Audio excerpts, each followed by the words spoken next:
Subscribe गर्नुहोस् पहिलो खबर युट्युब च्यानललाई।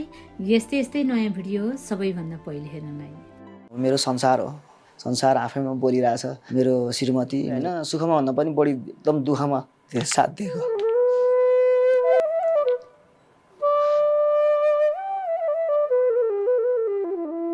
धेरै लामो समयपछि अन्तर्वार्तामा देखिए चर्चित तथा गायक मोडेल दुर्गेश थापा उनको नयाँ गीत दुश्मन हेरेको हेरैले मचायो निकै धमाका। 4 करोड बढी भ्युज, ग्लोबल ट्रेन्डिङ नम्बरमा समेत पर्न सफल। विगतको कुरा सम्झेर अनि निकै कठिन परिस्थितिमा आफ्नो श्रीमतीले भरपुर साथ दिएको सम्झिँदै अन्तर्वार्तामा भकानिँदै आँसु नै बगाए। हिजो दुर्गेश थापालाई बाथरुम सिङ्गर, स्वर सम्राट भन्दै खिल्ली उडाउनेहरू नै आज दुर्गेशको गीत खोजी हेर्दै सुन्दै। दर्शकहरू, पछिल्लो समय सबैको मन मस्तिष्कमा गुन्जिने गीत हो दुश्मन हेरेको हेरै। यो गीत यति बेला देश तथा विदेशमा निकै चर्चा पाइरहेको छ। देशका मेला महोत्सवमा दुर्गेश थापालाई पनि पुग्न भ्याइ नभ्याइ छ। हिजो उनलाई आलु जस्तो गायक, स्वर सम्राट, बाथरुम सिङ्गर भन्दै गिज्याउनेहरू नै आज उनको गीत खोजी हेरिरहेका छन् भन्दा फरक नपर्ला। दुर्गेश थापा निकै लामो समयदेखि मोडलिङ क्षेत्र र गायन क्षेत्रमा निकै सक्रिय छन्।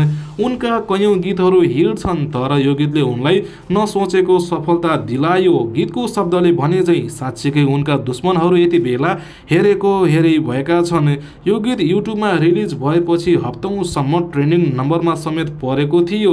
अहिले हेर्दा झन्डै 5 करोड भ्युज पुग्नै लागेको छ। अहिले पनि ग्लोबल ट्रेन्डिङ नम्बरमा यथावत छ।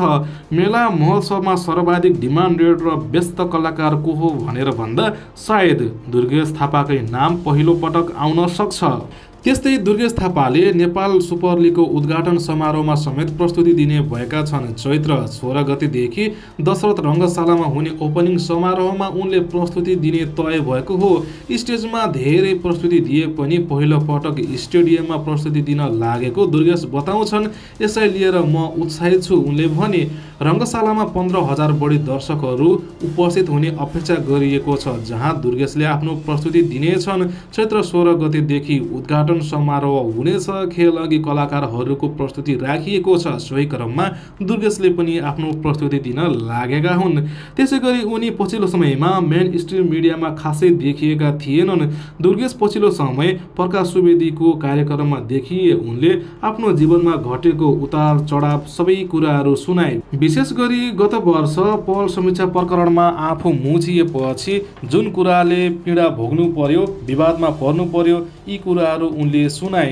त्यो बेला श्रीमतीले निकै साथ दिएको सम्झिँदै आँसु नै खसाले। जुन दृश्य सबै दर्शकहरूलाई भावुक समेत बनाएको थियो। अब मेरो संसार हो, संसारलाई कसरी चिनाउनु पर्छ चिनाउनै पर्दैन दाइ। संसार आफैमा बोलिरहेछ। सुखमा भन्दा पनि बढी एकदम दुःखमा साथ दिएको।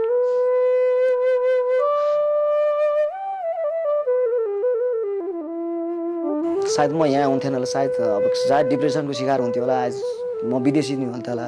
सम्भवतः दुर्गेश यसरी मिडियामा रोएको पहिलो पटक हुनुपर्छ। पहल समीक्षा प्रकरणमा के भयो भन्ने कुरा त आम दर्शकहरूलाई अवगत नै भएको कुरा हो। तर त्यति बेला समीक्षा र दुर्गेशले जुन खालको गाली गलौज, पीडा, बेइज्जती सहनु पर्यो सामान्य कुरा थिएन।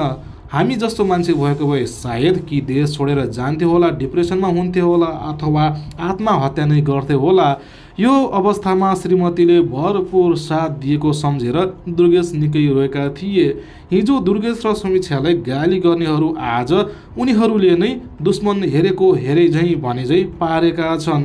संयोग पनि कस्तो मिलेको। उक्त गीत समीक्षा र दुर्गेशले मिलेर गाएका छन्। उक्त कार्यक्रममा दुर्गेशले पललाई पनि यसो भनेका छन्, यो हेर्नुहोस्। नेपालको हिरो यो मेरो दुश्मन गीतमा पनि उहाँलाई मैले अब यो कोल्याब गरौँ होइन, किन यो दुश्मन भनेर किन अरूलाई चाहिँ राम्रै छ भनेपछि राम्रै तरिकाले गरौँ भनेको। समग्रमा यो कार्यक्रम हेर्दा दुर्गेशप्रति धेरै दर्शकहरूले सहानुभूति प्रकट गरेका छन्। केहीले भनेका छन् दुर्गेश थापा हिजो पनि सही थिए, आज पनि सही छन्। एउटा चेलीको लागि उनले जे गरे ठिक गरे भनेका छन्। त्यस्तै केहीले भने अझै पनि दुर्गेशलाई गाली गर्न छोडेका छैनन्। पल शाहलाई फसाउने दुर्गेश नै हो भन्दै आलोचना पनि भइरहन्छ। तर पहिलेको तुलनामा अहिले धेरै दर्शकहरूले दुर्गेश थापालाई मन पराउन थालेका छन्। जुन यो अन्तर्वार्ता प्रसारण भयो त्यहाँनिर कमेन्टहरू हेर्दाखेरि धेरै दर्शकहरूले दुर्गेश प्रति सहानुभूति व्यक्त गरेका छन्। धेरै नै त्यहाँनिर सकारात्मक कमेन्टहरू देख्न सकिन्छ। धेरै दर्शकहरूले अझ आजदेखि दुर्गेश थापाको फ्यान भएको बताएका छन्। पहिले पनि मन पर्ने अहिले झन् धेरै मन पर्ने जस्ता धेरै कमेन्टहरू देख्न सकिन्छ। यो अन्तर्वार्ता निकै धेरै दर्शकहरूले हेरि पनि रहेका छन्। दर्शकहरू तपाईँलाई दुर्गेश थापा कस्तो लाग्छ? उनका गीतहरू, उनका स्टेज कार्यक्रमहरू र हरेक गतिविधिहरू तपाईँलाई कस्तो लाग्छ? पक्कै पनि कमेन्ट गर्न नभुल्नुहोला। यस्तै नयाँ भिडियोको साथमा फेरि पनि हाम्रो भेट हुनेछ। हेर्दै गर्नुहोला। हवस् त, नमस्ते।